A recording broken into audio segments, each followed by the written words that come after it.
Hi everyone, Aaron here for Zollotech, and yesterday Apple released watchOS 8 to all supported devices. That means an Apple Watch Series 3, Series 4, Series 5, SE, Series 6, and the new Series 7. This update is available now to all of those supported devices. And it comes in at a fairly small update, given that the update is fairly significant as well. It was about 327 up to about 600 or 800 megabytes. It just depends on the device that you're actually using. So we'll go ahead and take a look at everything that's new, but this update is the exact same as the update of Beta 9 that they had if you were a developer or public beta tester. So if you had that, just delete your public beta profile or your beta profile and reboot the watch, check for an update, and you're done. There is no additional update. You already had it a little bit early. Now, as far as new features and changes in this update, well, there's quite a few of them. And the first one has to do with the always-on display. So if you have one of the Apple Watches with the always-on display, Series 5, 6, or 7, it now supports more apps, including alarm, stopwatch, and favorite third-party apps. So they can now use this as well with the always-on display. Now, in watchOS 8, there's a couple new watch faces, and selecting a watch face looks a little bit different. So if we press on it here, we'll just skip past the ones we have already. I'll show you them in a moment, but you can see it says new watch faces. And as we scroll down, we can add them. So we've got a couple new ones in this update, but as we scroll down, we can add them, and you'll have all of the same ones you had before, but now you have additional watch faces as well. So let me hit cancel on this, and we'll go back. And the first one is a new portraits watch face. Now, this is typically meant for people. I'm showing it to you with cars, but you can zoom in and out a little bit, and it just shows you a portrait of whoever you choose within the app. Now, if we go to the app on the phone, you can choose here. So if we go over to the app itself, and maybe you want to set up your portrait's watch face, you can edit it and then add different styles and then add photos, and you can choose up to 24 photos to rotate through all of your different portraits that you want. It can be people, and it even works for cars, as I'm showing you here. So you have that, as well as some complications as well if you'd like to set that as your current watch face.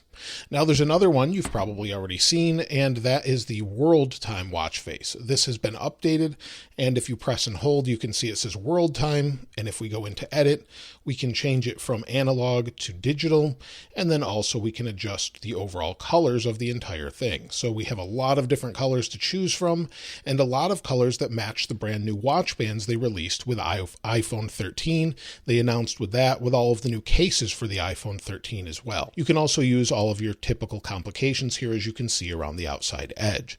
So that has been updated as well. So there's those two new watch faces built into this. Now, as far as apps go, Photos gets a little bit of an update. If we go into Photos, I have memories. I also have some featured photos and some favorites as well. And when you go into them, there's sort of a collage of photos. If there's a bunch of them, they'll take up more space here, but you can just go into favorites and swipe between them. Now, within a photo, you can now more easily share a photo. So tap the little share icon and you can share it to whoever you'd like with your messages. Tap on it, and you have quick access to share that with an individual. So it makes it really nice to be able to do that. Now, to go along with that, Messages gets an update as well, and it's much easier to message using multiple methods. So if we go into Messages, and within a message, you can see this is just texting myself, but you can see we have the little app icon here where we can use Memoji, we can search for GIFs or GIFs, and that's been updated just like you can do on iOS. Now, if we go and cancel this and we tap on a message, we can now more easily dictate a message or scribble a message from the same screen. So we'll tap on it here. And if I want, I can tap the little microphone to dictate the message. I've got my emoji here, or I can just write the letter H and then draw an I, and it picks that up. Or I can say, "Hi, how are you today?" And then I can send it from there. So they've made it all accessible from one place, and it's much easier with additional options as well. Now, there's a new assistive touch feature for accessibility that is really impressive. So if we go into the Watch app again, and we just scroll down to accessibility, under accessibility, scroll down to motor, and you'll see assistive touch. Now you can turn this on the watch as well, but if we turn this on, we can now use hand gestures with one hand to control the watch. So you want to have a fairly tight fitting band when you do this. That's why I have this nylon band on here from Apple. We'll put this on my wrist, and as you can see, the screen is off. If I raise my wrist, you'll see a blue square or outline appears around the outside edge. Let me show you one more time. We'll bring it up, and there's a little blue outline to let you know it's active. Now there's a couple different gestures we need to know. Basically, there's a pinch, there's a double pinch, there's a clench, and a double clench. This will allow us to control the watch. So if I double clench, you'll see it activates. If I pinch once, it selects the next thing. So it's kind of hard to show here, but it's selecting the next thing as I pinch. If I double pinch, it goes back. If I clench, it selects. If I double clench, it goes back and gives me a menu down at the bottom. Now we have this option as well. I'm going to select it. And this is sort of a cursor. If I hold my wrist straight, there we go. You can see there's a little cursor that appears. So I want to go back. We can go down here and press crown, and then it selects and brings us back. So hopefully you can see that. It's a little bit hard, but there's a little cursor here as well we can activate that we can control with our wrist and select. So maybe I want to select music. I can select. We'll select. It's a little hard to get used to, but it does work pretty well. So again, we can go back. Then we want to go over one, and then press the crown and bring us back. So once you learn how to use this, it's a really helpful tool to navigate your watch. Now, just like on the iPhone this year with iOS 15, we also have focus modes with Apple Watch. So if we slide up here on the bottom, you'll see that we have Do Not Disturb activated. If I tap on it again, we have our focus modes that carry across the different devices. So I have work, sleep, weekend, mindfulness, home, evening, and driving. So we'll go back to Do Not Disturb, and we'll just turn it on for now. And now it's on, and you can see again, it syncs across iOS 15, and it immediately switches. So it's synced across the watch. It lets everybody know I'm in Do Not Disturb and messages don't come through. But you can set up focus modes that pertain to the watch and notifications there as well. Now also, music has a redesign, and they've incorporated the music app with radio now. So you have iPhone with your different music, your different albums here, and it looks a little different. And then you have radio with your library on iPhone, Listen Now, and more. So you can go to your radio, go into your library, you can search as well, and it works really well. So you have all of those different options, and it just looks a little bit different. And you'll see those boxes still stay there with assistive touch on, but this has been updated with music, and it looks a little bit better. It's a little easier to navigate. Now we also have a couple new apps. So we have Mindfulness. Mindfulness is sort of a combination of Breathe and then a new Restfulness or Reflect mode. So you'll see we have Breathe and then Reflect. Reflect is just another way to sort of take your mind off of things for a little while. If we go into Reflect, it says take a moment to pause. So we'll give it just a moment here. And it says bring to mind a recent problem you needed to solve. Recall how you found the answer, and then you can begin. And this is just a new mode they've added, and you'll see they just have a little visual graphic here, and then you can go back to end. But you have a little visual graphic that changes, and then it will give you time to reflect, sort of relax a little bit, and then carry on with your day. So just like Breathe, the same sort of thing, you have new Breathe animations as well.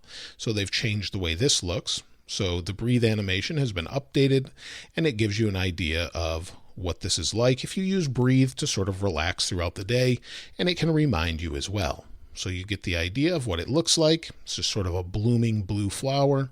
It's a really nice look, and let's see if we can end that for now. So that has been updated. If we go back, there's additional changes as well. So just like Apple updated Find My this year, on the watch, they've separated it into 3 different categories. We have Find Device, Find Item, and Find People. So where we could have Find My before, we now have Find Items as well. So if we go into Find Items, you'll see it says keep track of your everyday items, and then you'll see these are my AirTags. And so it's showing Aaron's backpack. With Me, and then some others as well. So just like you can locate those on your phone, you can do that on the watch. If I go into it, it gives me a map above this. Then I can play a sound, get directions, notify when found, notify when left behind, and turn on lost mode. So that has been updated in watchOS 8. Now another update they've made is if we go into our apps, go to timers, we can add multiple timers at once now. So we can scroll down, you can see we have a timer for an hour or 2 hours, 30 minutes. We can set those or set custom. We can set multiple timers at once now where we couldn't do that before. Now Sleep gets some updates as well. So if you're using the Sleep app, and you want to customize this, it can measure more information. So you'll see there's bedtime and wake up time. It can now measure respiratory rate and will also display trends in the Health app. So you can find more information about that. And if we go over to the Health app, we can see that. Within the Health app, we have Sleep, and you'll see there's different trends here. Now, I don't use this for sleep typically, so I don't like things on my wrist while I'm sleeping, but you can go in and see Sleep and see trends and see more information about that if you're tracking your sleep from day to day. So you can get wind down shortcuts and more, but it will track that, and it talks more about getting a good night's sleep and why sleep is important and more. So they've updated that to just track more information if you'd like that while you're sleeping and you use that regularly. Now another thing they've updated is Home. So if you have some home devices, they now give you general statuses at the top. So you can see for my office, there's a little plug with a little icon next to it, and it shows me my different outlets here. So it just gives me more information. I can turn all off, and it's a little bit easier to control. And just like with the iPhone, you've got more options for your smart home as well. So when one of your devices is activated, watchOS 8 will automatically make suggestions for others that are nearby. So maybe you're home, it recognizes that you have a light that you normally turn on at say 5 p.m. and at the same time you turn something else on, it can make suggestions as to what you may want to turn on as well. So that's built in if you want to turn those on. Of course, you can ignore those altogether. But another instance they give is if someone rings your connected doorbell, you might see an option to unlock the door or turn on the entry lights when someone does that. Also, watchOS 8 can intelligently know when you're turning devices on and give you the option for, say, lights that you turn on in the evening. So if it knows you turn on your lights regularly at home that you have connected at say 9 p.m., it can suggest that or put that on your screen at 9 p.m. so that it just makes it one step less to get to when you want to do that. So they've updated that as well, and you can see all the different statuses there. Although I have a little exclamation point at home where it's not able to find, I guess, my Apple TV, but it gives you an idea of how that works. Now, something that many people are excited about that isn't here just yet for most places is in the Wallet app. You're going to be able to use your ID not only on the iPhone, but also on your iPhone in some places. You can also use different home locks and things or key cards within the Wallet app if you have that in your house or maybe at a place of business. So you could just tap your watch to that and unlock the device. So that's something that will be coming later with digital keys, but you need to have a supported device. And if you have one, you may be able to use it now, but the ID will take a little bit longer with that digital ID. So that's something to look forward to in the future, but right now we can't use it here. Now, as far as weather goes, weather can now notify you of different things going on, maybe weather alerts and more. So next hour precipitation and also severe storm notifications. So the app hasn't been updated too much on the watch, but it will at least give you those additional notifications in here as well. Now, watchOS 8 gets some new workouts as well. So if we go down, we'll find the different workouts here. There's 2 new workouts or updates to them. The first one is Tai Chi, so that's been added. And they've also updated some Pilates workouts as well. They've also updated the ability for the watch to recognize when you're taking a bicycle ride and maybe suggest that it become a workout. So if you're going on your bicycle, it will suggest that you're working out just like it did before when you were maybe taking a walk or going for a run. It can do that all by itself now. And in the future, it will sense when you fall when you're working out. So that's something that's coming a little bit later with a future update, but that's something that they're going to be bringing. Also, if you use Fitness Plus, there's going to be guided meditation coming soon, as well as group workouts coming soon that use SharePlay. And I started that workout by mistake there, but you'll be able to use SharePlay and have sort of group workouts together with a bunch of people and show your own stats to yourself and your goals with others. So that's been updated. Now, another thing they've updated is the loudness detection. So where we had this before, you've got the little ear here. If we go to our apps, we can go to noise, and it will tell us our real-time decibel level of the surrounding noise or environment around us. Now it can show it in real time with notifications for maybe using headphones or something along those lines, where it will display that in real time and just let you know if you need to get out of that loud environment, as it may cause damage. So that's something that you can of course turn off if you don't want, but it's built in if you'd like to use that. Now there's a new app for contacts. If we go into our apps, go to contacts, you can see that there's my name, and then above it is new contact. If we tap on new contact, we can add the full individual here or company and add that to our contacts directly from the watch instead of having to go to the phone. So they've just made it a little bit easier to go between different devices to do this. Now, additionally, there's updates to enhanced family setup features that will allow you to use transit cards for certain regions, as well as family members can now easily use that public transportation with your cards. Then Google Calendar and Mail accounts are also supported, and hiking and workout metrics are now validated for kids. So those have all been added to watchOS 8. And so that is all of the major changes within watchOS 8. There's a lot of little changes, some additional workouts, some new watch faces, and some new capabilities and more. Let me know your favorite feature of watchOS 8, and if you've already updated as well. I'd love to hear from you in the comments below. If you haven't subscribed already though, please subscribe, and if you enjoyed the video, please give it a like. As always, thanks for watching. This is Aaron. I'll see you next time.